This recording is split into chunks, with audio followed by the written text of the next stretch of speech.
एक 16 साल के लड़के ने अपनी कमाई से एक पूरी कार खरीद ली। ना वो डॉक्टर था, ना वो इंजीनियर, ना ही उसके पास कोई बिजनेस था और ना ही वो किसी कंपनी में जॉब करता था। फिर उसके पास इतने पैसे आए कहां से? यूट्यूब, एक ऐसा प्लेटफॉर्म जहां कुछ लोग अपनी पहली सैलरी से पहले ही लाखों कमा लेते हैं, जहां कुछ क्रिएटर्स 18 साल की एज से पहले ही अपने पेरेंट्स से ज्यादा कमाने लगते हैं, जहां एक नॉर्मल स्मार्टफोन और इंटरनेट कनेक्शन किसी की पूरी फाइनेंशियल रियलिटी बदल सकता है। और सबसे शॉकिंग बात, यूट्यूब तुम्हारी एज नहीं पूछता, तुम्हारी डिग्री नहीं पूछता, तुम्हारा बैंक बैलेंस नहीं पूछता। अगर तुम्हारे पास एक आइडिया है तो तुम आज ही शुरू कर सकते हो। इसी प्लेटफॉर्म ने स्टूडेंट्स को लाखों कमा कर दिए हैं। इसी प्लेटफॉर्म ने ऑर्डिनरी लोगों को करोड़पति बना दिया और इसी प्लेटफॉर्म ने ऐसी अपॉर्चुनिटीज क्रिएट की हैं जो कुछ साल पहले इमेजिन करना भी मुश्किल था। लेकिन सवाल ये है, आखिर यूट्यूब में ऐसा क्या है जो एक स्कूल स्टूडेंट को कार तक खरीदवा सकता है? और क्यों मुझे लगता है कि 2026 में यूट्यूब दुनिया की सबसे बड़ी अपॉर्चुनिटीज में से एक है? आज हम इसी बात को डिटेल में समझेंगे।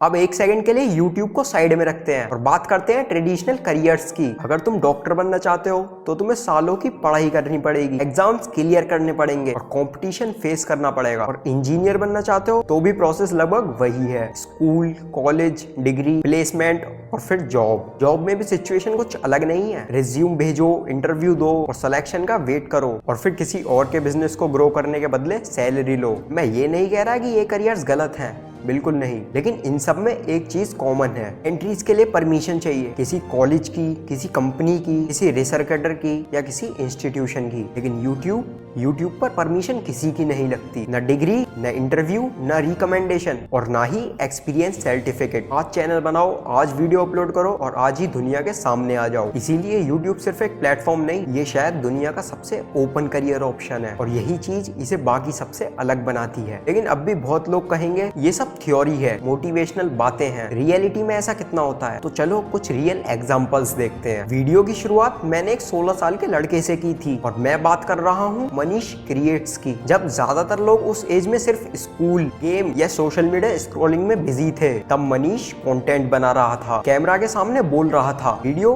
अपलोड कर रहा था और धीरे धीरे अपनी ऑडियंस बिल्ड कर रहा था। सोचो, जिस एज में लोग पॉकेट मनी मांगते हैं, उस एज में एक लड़का इंटरनेट से पैसे कमा रहा है और फिर वही इनकम यूज करके एक कार खरीद लेता है। अब तुम चाहे उसका कंटेंट पसंद करो या ना करो, लेकिन एक बात को इग्नोर नहीं कर सकते, अपॉर्चुनिटी रियल है। यूट्यूब ने एक टीनेजर को वो मौका दिया जो ट्रेडिशनली उस एज में मिलना लगभग इम्पॉसिबल है। अगर तुम्हें लगता है कि ये सिर्फ एक एक्सपेक्टेशन है तो एक और एग्जांपल देता हूँ, सौरभ जोशी। आज करोड़ों लोग उन्हें जानते हैं, लेकिन उनकी जर्नी हमेशा से ऐसी नहीं थी। एक टाइम था जब उनका परिवार एक सिंपल लाइफ जीता था, मिडिल क्लास स्ट्रगल्स थे, रिसोर्सेज लिमिटेड थे, कोई सेलिब्रिटी बैकग्राउंड नहीं था, कोई इंडस्ट्री कनेक्शन नहीं था, बस एक नॉर्मल लड़का था जिसके पास एक कैमरा था और कुछ कर दिखाने की भूख थी। पहले ड्राइंग वीडियोस, फिर कंटेंट क्रिएशन और फिर डेली व्लॉगिंग। एक वीडियो, 2 वीडियो, 10 वीडियो, 100 वीडियो। लोग रिजल्ट्स देखते हैं लेकिन रिजल्ट से पहले वाली कंसिस्टेंसी नहीं देखते। आज लोग उनकी कार्स देखते हैं, उनका घर देखते हैं, उनकी सक्सेस देखते हैं, लेकिन उस सक्सेस के पीछे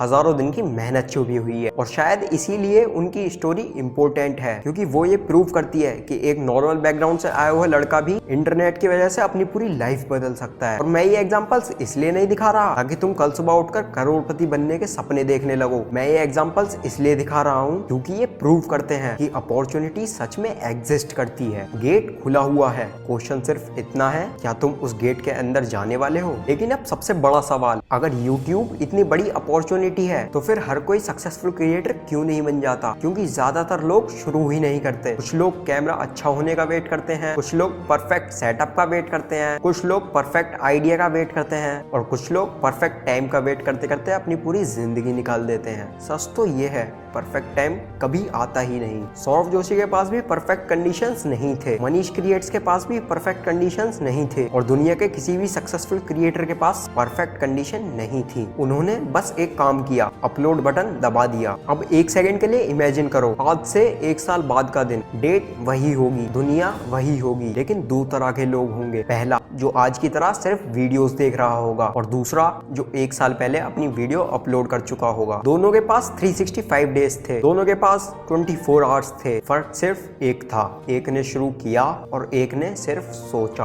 हो सकता है तुम्हारा पहला वीडियो फेल हो, दूसरा भी फेल हो, पहले 50 वीडियोस भी फेल हो सकते हैं, लेकिन एक चीज गारंटी है, अगर तुम शुरू ही नहीं करोगे तो सक्सेस का चांस तो 0 ही रहेगा ना। और मुझे लगता है 0 से बेटर 1% चांस भी होता है। आज यूट्यूब पर कंपटीशन है लेकिन अपॉर्चुनिटी भी है। आज क्रिएटर्स ज्यादा हैं लेकिन ऑडियंस उससे भी ज्यादा है। आज चैनल्स लाखों हैं लेकिन अगला सक्सेसफुल क्रिएटर कौन होगा ये आज भी कोई नहीं जानता। हो सकता है वो क्रिएटर तुम हो। इसीलिए अगर तुम YouTube स्टार्ट करना चाहते हो तो कल मत सोचो, अगले महीने मत सोचो, अगले साल मत सोचो। आज चैनल बनाओ, आज पहला वीडियो बनाओ और आज ही अपलोड करो, क्योंकि कुछ साल बाद तुम अपनी सक्सेस स्टोरी सुना रहे होगे या फिर किसी और की सक्सेस स्टोरी देख रहे होगे। डिसीजन आज तुम्हारे हाथ में है। मैंने तो अपना डिसीजन ले लिया है, अब तुम्हारी बारी है। और याद रखना, YouTube पर सक्सेसफुल होने वाले लोग अलग नहीं होते, वो सिर्फ अपलोड कर देते हैं। See you in next video।